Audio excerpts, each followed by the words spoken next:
Welcome, everyone. We have regrets from Councillor Thompson and Councillor Brunet. However, on my left, we have Councillor McPherson, Councillor Rinjima, Councillor Pachariva, and Councillor McMillan. To my right, far right, Councillor Timmers, Councillor Foster, and Louise Herron, our CAO, is in attendance, as well as William Colassa, the clerk.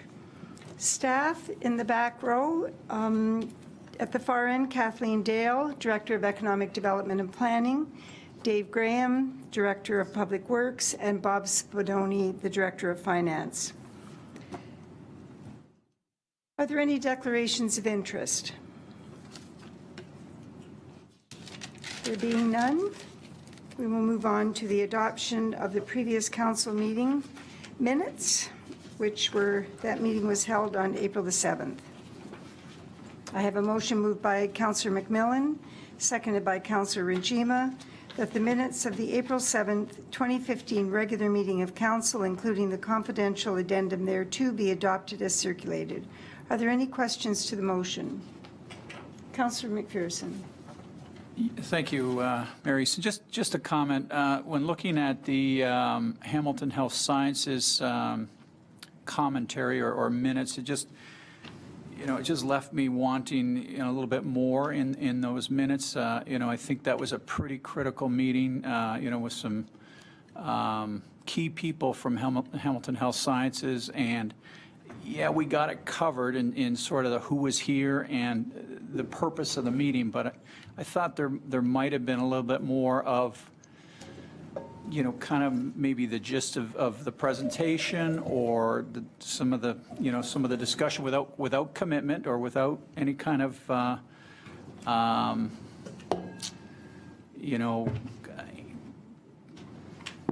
answers to the questions that were asked, like straight out answers. But I just thought that when looking back on this, what came out of that presentation, and to look at it, I thought it was brief, it was to the point, it covered the basics, but it just left me wanting more.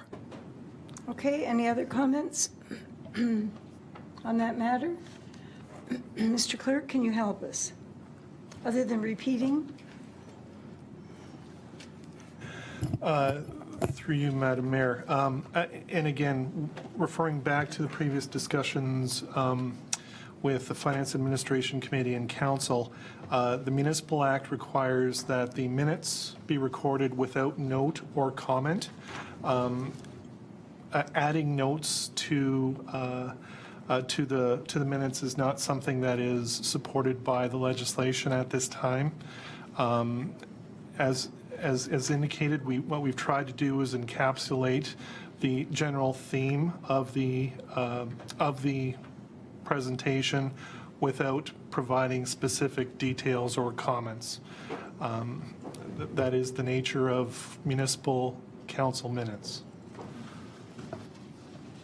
I understand your concern. I'm sure we all do, Councillor McPherson. I think it's a matter of us having to keep fairly comprehensive notes of our own.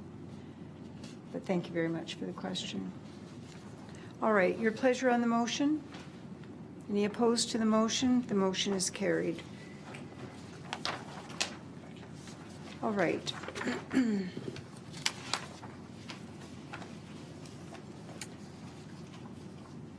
Is there any further business arising from the minutes?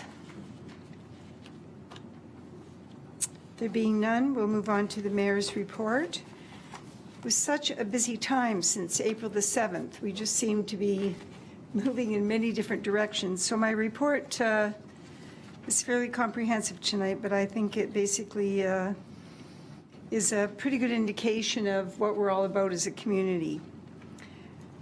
On April the 7th, I attended the Rotary Breakfast in time to hear the report on the Fleming Branch Library and the variety of books, magazines, DVDs, and programs that both library branches have available to citizens of Lincoln, and others that have access electronically and through interlibrary loan services.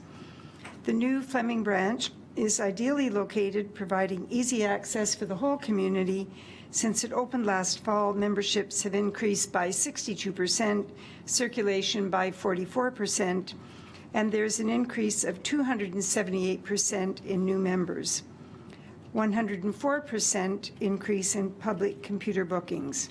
These numbers may change by the time we get to the end of the calendar year. As things even out a bit, there's always quite a bit of excitement with a new service such as the library and arena. However, it's an indication of how much value the community are placing on this facility. Both the new library and arena are excellent value for money spent projects. Over 5,000 skaters to the ice in both the Fleming Memorial and the Jordan Lions arenas were noted during this past winter. Later the same day, I was invited to tour Niagara Presents, which is located on Mountain View Road in Beamsville. The reason I'm making note of this, it is because it is the only processing plant in Lincoln, and I think we forget about it. They make fine jams and sauces, and it's open to the public, and everything is local produce. So that, I think that's certainly worth noting. Brock University has begun the search for the next president and vice chancellor, and on April 8th, I was interviewed and contributed my perspective about the importance of this role to the education and economic potential available to Lincoln's youth. Current president and vice chancellor Jack Lightstone has demonstrated an excellent understanding of Niagara through the bioscience programs in particular, and has contributed to generating many more education and high-level job opportunities for youth in Lincoln. On April 10th, my husband and I attended the Pork Producers of Niagara annual banquet. This is one of the highlight events of the year in the municipal world in this area.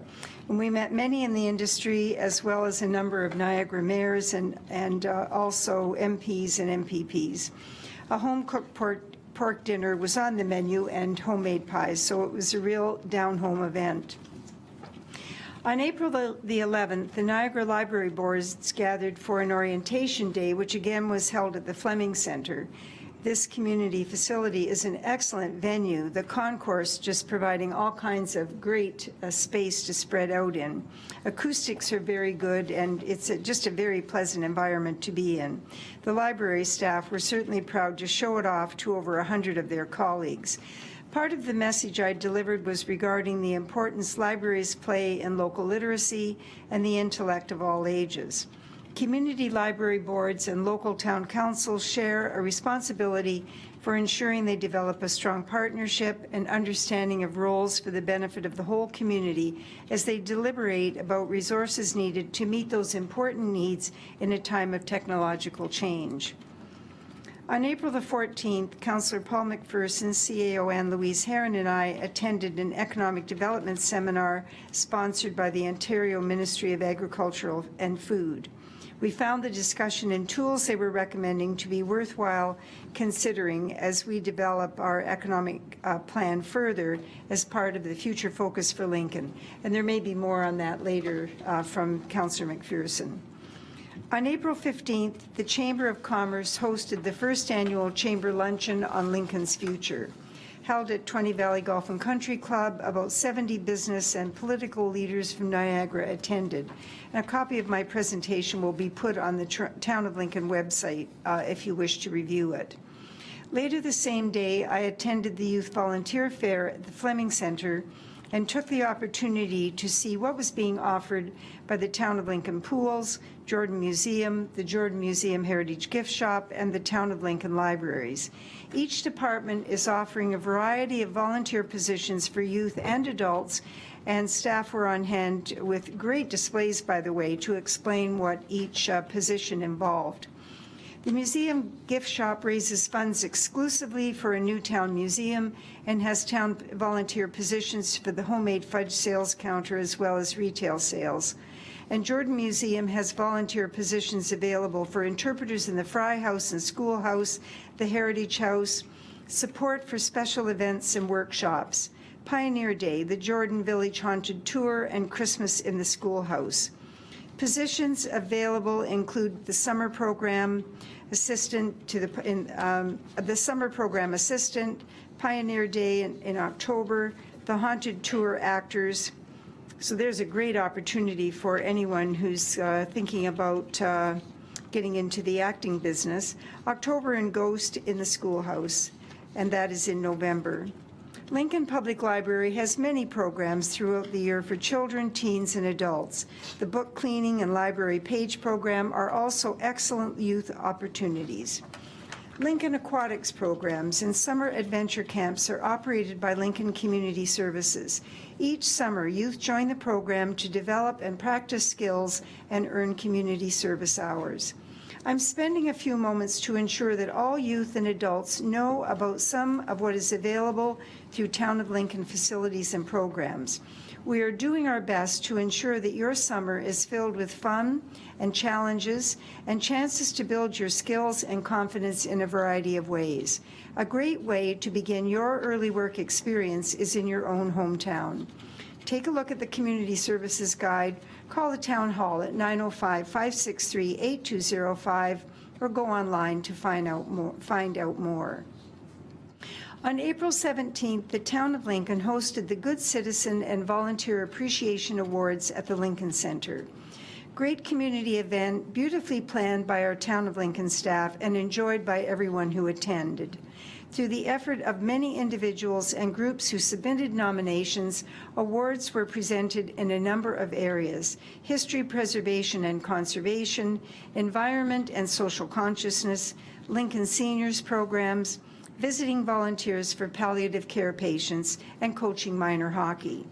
Council congratulates all who volunteer their time and talents in Lincoln, and we congratulate everyone who is a good citizen. On April 18th, 6 councilors and I attended the Lincoln Fire Service Special Awards Banquet, the Beacon Hotel in Jordan Station. We value all our volunteers, and Lincoln firefighters contribute significantly to public education and public safety in our community. I would also like to draw your attention to a public open house regarding Balls Falls development by the Niagara Peninsula Conservation Authority, which will be held on April 29th, 7 to 9 p.m. at Balls Falls Interpretive Center in Jordan. And finally, Council wishes to draw your attention to the Government Ontario Senior Achievement Award. This award highlights the significant voluntary and professional achievements by individuals after they have reached the age of 65. If you know someone you would like to nominate, visit theontario.ca/honors and awards. Follow medal and recognition programs and click on the Senior Achievement Award link. You must submit your nomination no later than June 15th, 2015. Council will arrange for this information to be available on the Town of Lincoln website if you are interested. Thank you for your attention. I enjoy sharing the activities of Council and the Mayor between Council meetings. They are what makes Lincoln a real community. There is no regional councilors report this evening. And the next item on the agenda is councilor reports, and this is a new piece on the agenda, which is now included as part of our procedure bylaw. So I'm going to start with you, Councilor McPherson. Thank you, Mayor Easton, and I do have a short report. I did attend the Niagara Road 12 Landfill Citizens Liaison Committee meeting, the inaugural meeting of this term, last Thursday evening. This is a group that is made up of 4 councilors, one from each of the towns of Pelham, West Lincoln, Lincoln, and Grimsby, as well as 4 lay members. And basically it's to get together 4 times a year to talk about the landfill site it is on Concession 7 Road in the township of West Lincoln, otherwise known as the Grimsby landfill site. A couple of things that came out of that meeting. First of all, scales. The scales up there are scheduled to be replaced this summer. And so that's going to take place from June 20th through to the end of August. They've got 2 scales. They're roughly 20 years old, so they are replacing them, and thankfully replace one at a time so that operations can carry on. As far as hazardous waste is concerned, and this would be, empty paint cans and things of that nature, the Niagara Road 12 landfill site, up until late last calendar year, was the only facility within the region that accepted this type of waste. They did open that up in December to the rest of the region, and in conjunction with that, they've also scheduled to open 2 more facilities, one in Thorold and one in Humberstone, over the next 2 years to take on hazardous waste. Niagara Road 12 landfill site has an estimated 40 years of life left, so that's a good thing. And they are also looking for a lay member to join. They'd like to see a lay member from each one of the towns join. So if there's anybody out there in Cogeco land that would like to step forward and join me at the landfill site meetings, it's only 4 times a year, and I think it can be pretty interesting. The next meeting is scheduled for June 18th, and at that meeting, we're going to get a tour of the facility. Thank you. Thank you very much. Any questions, councillors? Councillor Njima. Thank you, Mayor Easton. I'm going to report on a training session that some of us went to about a month ago. Councillor Brunet, McPherson, Timmers, and I went to one day, which was the Councillor Training 101 session. And then the next day, Councillor Timmers and I went back for a personal responsibilities workshop. And that was for the whole day. So that tells you there's a lot of personal responsibilities that councillors have, and there was a lot to discuss. But something that was really focused on was our responsibility to the drinking water system. And we just had a training course about a month ago here about our personal responsibilities for drinking water. But I walked away still wondering, what extent do we get involved? What is our responsibility, and what's the best thing for us to do to ensure that we're fulfilling our responsibilities? And so that's kind of what this focused on. So I guess the question I had was, what is the standard of care?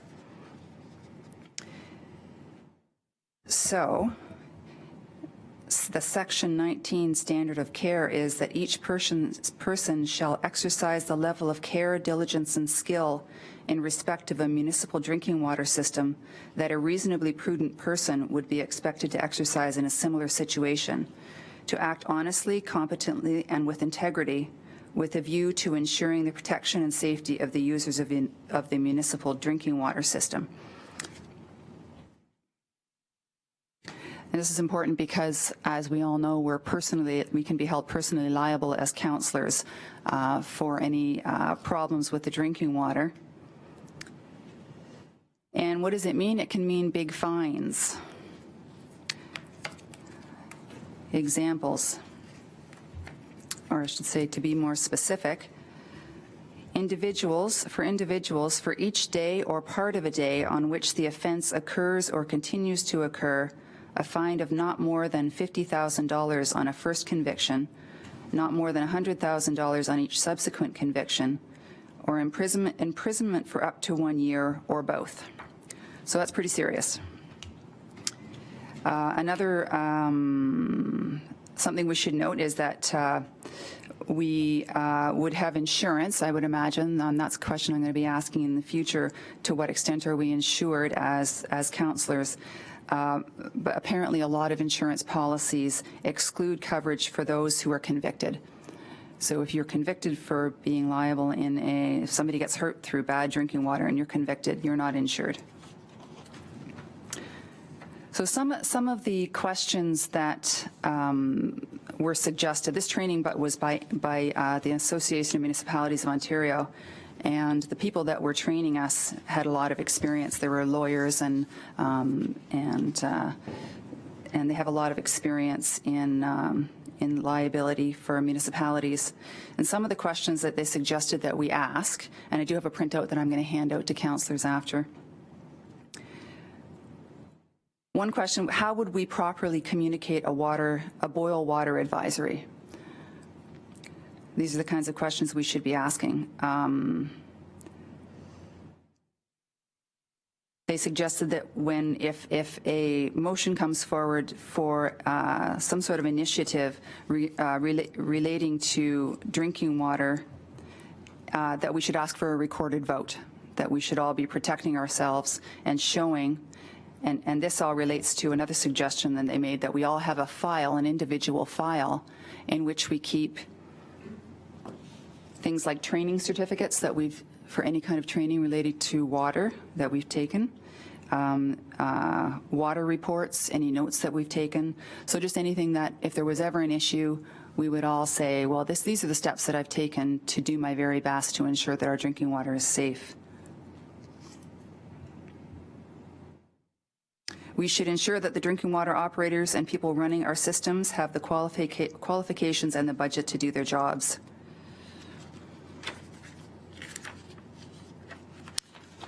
And then I just they gave us a list of some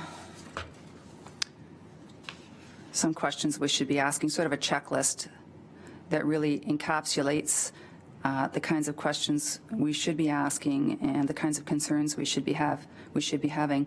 Am I satisfied that there's a plan in place to deal with emergencies? Are the systems being periodically audited? Do I receive the results of that audit? Do I have a basic knowledge of drinking water safety? Do I know the checks and balances that are in place to protect the quality of the drinking water? Am I requesting regular presentations from the medical officer of health? Am I acting honestly and with integrity with respect to the supply of safe drinking water? Are members receiving clear, understandable reports in a timely manner from all the technical experts? Is council receiving adequate reports on source water protection issues? Am I acting in a way that a reasonably prudent person would in a similar situation? Are council seeing reports on sampling, monitoring, and testing? And do I understand the personal risks if I fail to conduct myself in accordance with the legislation? So I'll pass those out. As we've all, we've had Councillor Pachariva telling us that our drinking water system is in excellent shape, and we all know that, and we all agree we have great staff, and we have a lot to be proud of. But this is really important information for us as councillors. Thank you. Very good. And for those that are watching, this is an adjunct, this information that Councillor Njima brings forward. Everyone on council had the drinking water quality seminar. We actually had it delivered here. Last fall, the town of Lincoln received a 100% accreditation on the drinking water quality systems that we have in place. However, those are all good questions and ones that we certainly need to be sure that we are clear about those answers. No, not making any assumptions is basically what they were saying. Okay, Councillor Pachariva this evening? Nothing? Councillor McMillan? Yes, thank you, Madam Mayor. I just wanted to bring council up to date on some of the activities with the Municipal Heritage Committee. You recall that I told council a while back that once the new committee was formed, one of the first things that they decided to do was that they needed to have their aims and objectives put down on paper so that they knew exactly what their job was going to be in this full term, and with the aims and objectives would be an action plan. Well, I'm pleased to tell you that we have gone through the very first session, and a great many really good ideas were brought forward for our action plan. It is now in draft edition, and it's going to go through a review, and then it'll go back to the committee and for the second go round early in May, and hopefully we will get it to council for their review and approval shortly after. So we're progressing very nicely. Thank you. Very good. Excellent. Councillor Foster. Thank you, Mayor Easton. Next week, I'm going to be attending along with several others on council the OSAM conference in Belleville. And OSAM is the smaller municipalities of Ontario. We're going to be there from Wednesday through Friday. Our guest speaker is a man by the name of Max Valaquette, and he speaks about innovation and trends there are within marketing. He works with companies, organizations, and brands to find solutions to problems that they may have. And he works with a number of municipalities across Ontario as well. I had a good chat with him the other day. As my role within it, I'm a director on OSAM. I help with bringing in the guest speakers with it, and had a long chat with him about municipalities. And so I'm kind of hoping maybe we'll be able to have some discussions with him on the Lincoln level when we're there as well. So thank you. Very good. Thank you, Councillor Foster. Councillor Timmers? Thank you, Mayor Easton. I don't have very much else to add, but I did attend the Niagara Public Libraries Conference on the April 11th Saturday daytime, and there were 4 different speakers there on different topics, and they were all quite good and very interesting for a new board member like myself. Gave me a chance to get to meet board members from all across Niagara. I sat in on one. It was called Extreme Board Makeover. It was one library board's journey when they were facing, a lot of issues within the board and how they turned it around to become a dream team. And it was actually really quite interesting and gave me some good insights. The second one that I sat in on was Public Library Strategic Planning, which was very enlightening for me, and as I'm learning on the library board what we will be doing in the next 4 years. As Mayor Easton said, there was about 100 people there, and it was the Fleming Center is just a wonderful facility. I truly enjoyed the day there, and I think that's it for me. Very good. Thank you. Thank you, councillors. That's a very good start to a new piece of the agenda, and I'm sure that the public will find it very interesting. There are no delegations this evening. Mr. Clerk, is there a correspondence? All right, let's move on to reports. Infrastructure Committee minutes of April 8th. I have a motion moved by Councillor Rinjima, seconded by Councillor McMillan, that the minutes of the Infrastructure Committee meeting of April the 8th, 2015 be adopted and the recommendations contained therein be approved and acted upon. Are there any questions to the motion? Councillor Foster. Actually, I'll speak to the minutes as I was chairing that meeting. So, Yes. And thank you, Councillor Patrieva, for giving me the opportunity to chair that exciting committee one more time. But it's now yours for the rest of the term. Okay. On the agenda, first of all, we had a memo from the region concerning West Nile virus and some of the ramifications around that, the programs that are going to go into place. The key reports that we were dealing with, first of all, the road resurfacing came forward. A lot of good news out of this. As we had agreed upon during our budget process, there's 35 kilometers of roads that are going to be done this year. Hopefully it's going to be giving a kickstart to the rural area as far as making improvements to roads. The good news is that we came in under budget, so once again, having the budget done early and getting it out for tender early is important. I'm actually quite excited that as Norjon that actually got this one. They came in with the lowest bid. They have done work for us before, and in fact have always used the wash stone when they were doing their work before, and so we expect that we're going to have some excellent work from them this year. Green Lane water main replacement, that was also that was agreed upon. Again, it came in under budget. There's 750 meters of water main replacement that's going along Green Lane, basically between Lincoln and over to Mountain View, if I'm not mistaken. So nice and close to my place. But this is important replacement that's going on. Again, Some of the final pieces of this, the steel pipe that we have around town is going away with some of these changes. And this particular area, as Dave pointed out, has been one where we've seen breaks quite substantially over the last number of years. And for those that live in the area where we saw the Green Lane and Lincoln collapse on more than one occasion with major breaks, this is good news to have these pipes being redone. The hydraulic hammer that was talked about in budget came through and we approved it.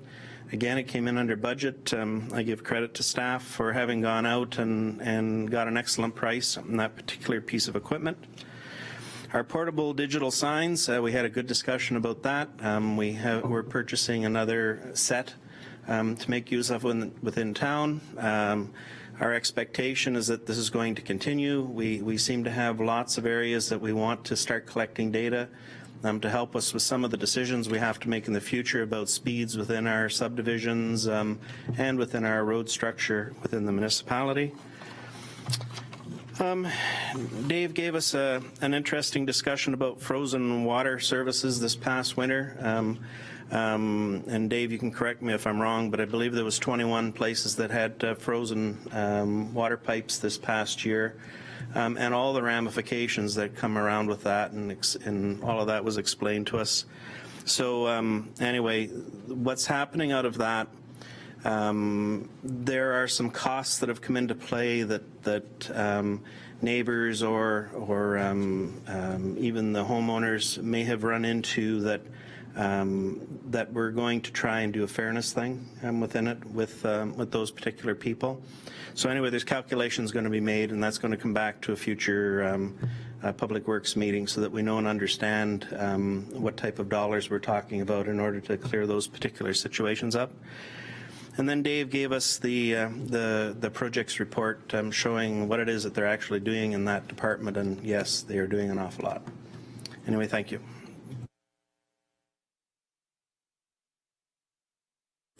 If I might, Madam Mayor, just a comment on Councillor Foster's report on the frozen water service update that we were given. We talk about good citizens and good neighbors, and this is a really good example of that happening, where you have a family, the pipes are frozen, and no fault of their own, and no water. And our staff is helping them, and they go to the neighbors and say, would you help your neighbor and allow us to cook into your pipes there, not frozen, so that your neighbors will have water? And every time they did that, the answer was absolutely yes. There was no one that was going to not help out their neighbor in this kind of a situation. So it's really is a good news story. Thank you. Very good. Councillor Majima, Councillor Pachuriva. Thank you, Madam Mayor. Further to Councillor McMillan's comment, I was speaking to somebody who was in the same situation. His water was frozen and he had to hook up to his neighbor, and his neighbor was very accommodating, but over the time it did become, there was a lot of water flowing and it became really expensive. So it's good to hear that there's going to be some relief. This was a particularly rough winter. Hopefully we don't see that again next year. Thank you. Very good. Thank you. Councillor Pachuriva. Yeah, thanks, Your Worship. I'd just like to thank Councillor Foster for stepping in the past two infrastructure meetings and chairing to me as we attended a matter with my son in the OLA. I appreciate you giving Yeoman's report here on the minutes. It's like I was doing it myself. And just as a follow-up, though, with the road resurfacing, was there any discussion that night? I know we had set a budget line item for that, and of course this came in under it, about taking that savings and putting it into a special roads rehab reserve that we can carry forward for next year and attack this, because I mean we're going to 10% of the road network this year, and we're on our way to a good start. Very good. Councillor Foster. Yes, thank you, Madam Chair. That's an excellent question. That was discussed at the meeting, and we have come in, not substantially, but somewhat under budget. We discussed a couple of options. One, would staff look at doing additional roads? Well, the problem is that There are an awful lot of roads that are being done this year, and there are an awful lot of projects ahead of our Public Works Department, and it simply did not make sense for us to consider expanding that. Setting the monies aside, we'll talk about that. I'm sure the Public Works Department, as well as our wizard of math, Mr. Spadoni, and the CAO, we'll have some discussions about that, but it would probably make a lot of sense to go and reinvest those monies into what's going on next year. So, but again, we'll have to go and do it and cross the T's and dot the I's as we're moving through that. So, but thank you. That's an excellent point, and we were very much aware of it at that particular meeting. So, thank you. And you can see, Councillor Patrieva, how quickly you've lost control of your committee. Yes. Yeah, and a follow-up to your worship. I just wanted to give kudos also to our Public Works Director, Mr. Graham, who goes above and beyond the call of duty. We conducted a site visit with one of the neighbors on Green Lane, who was worried about not being able to irrigate one of his farms due to the construction of the roundabout. David's contacted the region. Everything is going to be okay, and you know what? It's we can say we're a center for excellence in agriculture, but actions like that really prove that we are. So I'm very proud of him. Good, thank you, and thank you, Mr. Graham. Councillor McPherson. Thank you, Madam Mayor. Through you to the Director of Public Works, just more kudos to Dave and his department for taking a key budget issue and moving very quickly on it, and putting a plan in place that does give us a lot more roads this year than we've done in previous years, and to come in under budget, just an outstanding job. Thank you. All right, your pleasure on the motion, committee members? The motion is carried.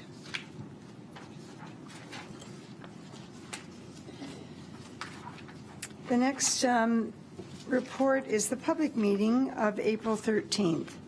I have a motion moved by Councillor Foster, seconded by Councillor Timmers, that the minutes of the public meeting of April 13th, 2015, regarding A, 1923270, Ontario Limited, zoning bylaw amendment application, B, 1528149, Ontario Inc., zoning bylaw amendment application, C, Town of Lincoln zoning bylaw amendment application be received.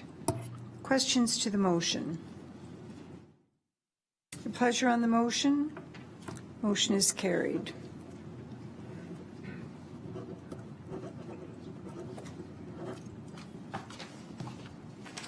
And the third report, Economic Development and Planning Committee minutes of April 13th. Moved by Councillor Foster, seconded by Councillor Timmers, that the minutes of the Economic Development and Planning Committee meeting of April 13th, 2015 be adopted, and the recommendations contained therein be approved and acted upon. Any questions to the motion? I'm sorry. My apologies. I do this all the time. Yes, Councillor Foster, please speak to the minutes. I think we want to get the meeting done quick. Okay, our Economic Development and Planning Committee meeting. First of all, it ended up being a fairly long meeting, and there was good reason for it. The three public meetings all had active interest from the community on each one of them. So anyway, that moved forward. We also had a delegation coming in to talk about the property at the corner of Ontario Street and John Street. Basically, it's the vacant piece of land on that particular corner, and they were bringing in their views on the property and the report that was coming up later in the meeting. The first three reports that we dealt with were for your information reports. Basically, with each one of the public meetings, we're given background by staff ahead of the meeting. So we just received those because what happens is after a public meeting, Kathleen and the staff go through, collect all of the information within the various agencies and produces a final report that comes back to a later Economic Development and Planning Committee meeting. The actual application for the corner of John and Ontario, council turned down that application that came through in this, committee turned down that particular application. There was two reasons why, if I can sort of summarize that. One was a lot of changes have occurred within that area of the municipality over the course of the last few years. And in fact, significantly from when those original public meetings were held on this particular one, it was really felt that there should be a process that is going through again. And secondly, I would say the other one was that there was a general unease at what was being recommended as an application within that particular section. And I think part of the discussion that evening dealt with whether or not it was appropriate for that particular area. It's something that we have always been concerned about.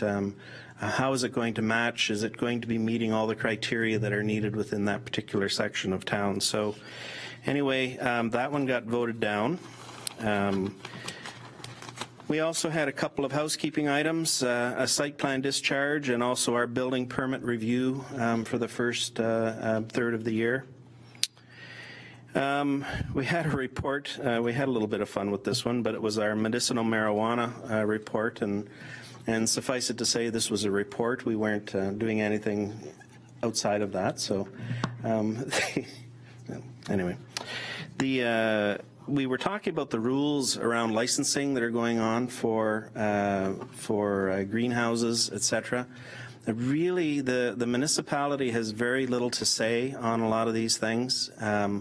But there was some good questions were brought forward, and the report itself is good. The provincial plan review, Mrs. Dale gave us some early documents on this. We're going to be discussing this in much more detail in a meeting in May, where we're going to have information back from staff and also an opportunity for us to give our input. And by the way, reading through and providing input earlier as councillors would be better for Mrs. Dale so that it can help her with the report that she's crafting. So, and finally, the last item for that evening was our planning application fees. The committee was a little concerned with the rate increases that were being recommended. And to be perfectly frank, that evening we did not have enough information really to agree to the increases that were being suggested. So there was a two-part thing came out of it. Number one is that there was a recommendation from committee that the 2014 rates continue into 2015 around the variety of planning application fees. And number two, that we're going to do a thorough review of these the components that come into fees. And we're going to be looking at that through this year as part of the committee, and we will be looking at setting our fees for 2016 relatively early in the new year. So that was it for that meeting, and it was a long one. So anyway, thank you. Very good. Are there any questions to the motion? Councillor Timmers? It's not a question. Just on page 14, Tony Brunet and myself were present for that meeting, and it doesn't show us as present. Just when we resumed at 9 o'clock, that part. Okay. Very good. Thank you for that, Councillor Timmers. Any other comments? Your pleasure on the motion? None opposed. The motion is carried.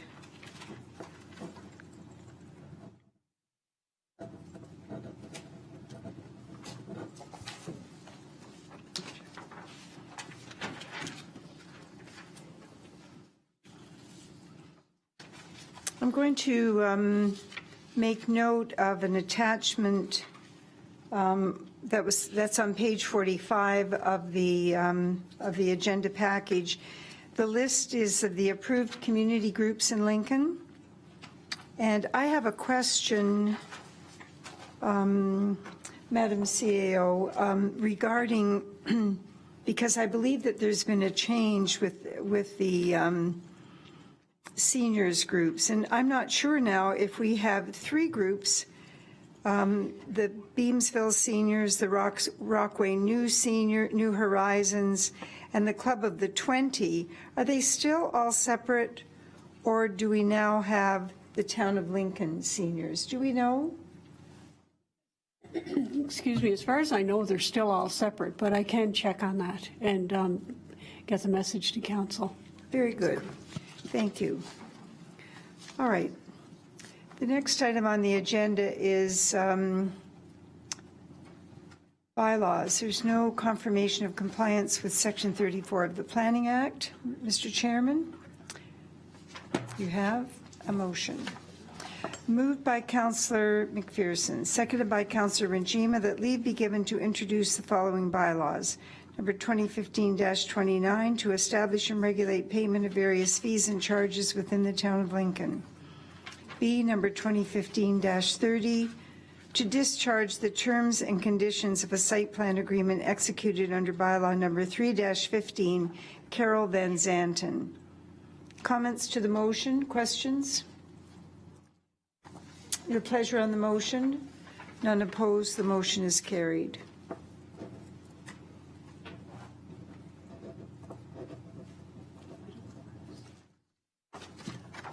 I have a motion moved by Councillor Renjima, seconded by Councillor McPherson, that bylaws number 2015-29 and 2015-30 read a first time be now read a second and third time and finally passed, and that the mayor and clerk sign and seal the said bylaws.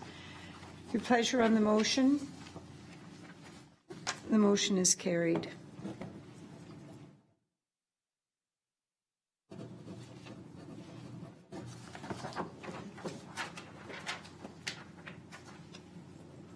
Are there any notice of motion? Councillor Pachuriva. Yes, Your Worship, through you, I'll be bringing a notice of motion with respect to the Mountain Street Underground Services on council meeting on May the 4th. Very good, thank you. Anyone else? None? Mr. Clerk, are there any additional announcements? Anything that I don't know about? No, thank you. There is no closed session this evening.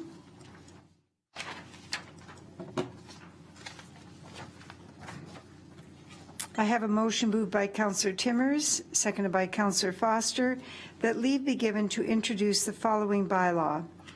Number 2015-31, to adopt, confirm, and ratify matters dealt with by council resolution. Your pleasure on the motion? The motion is carried.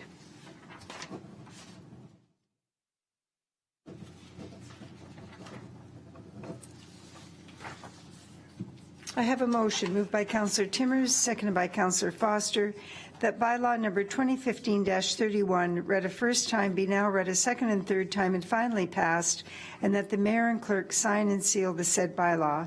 Your pleasure on the motion? The motion is carried.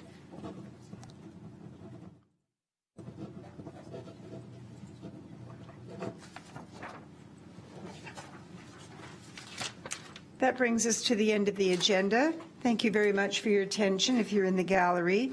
And good night, viewers from the Town of Lincoln, where all citizens strive to be good neighbors and children are encouraged to do their very best.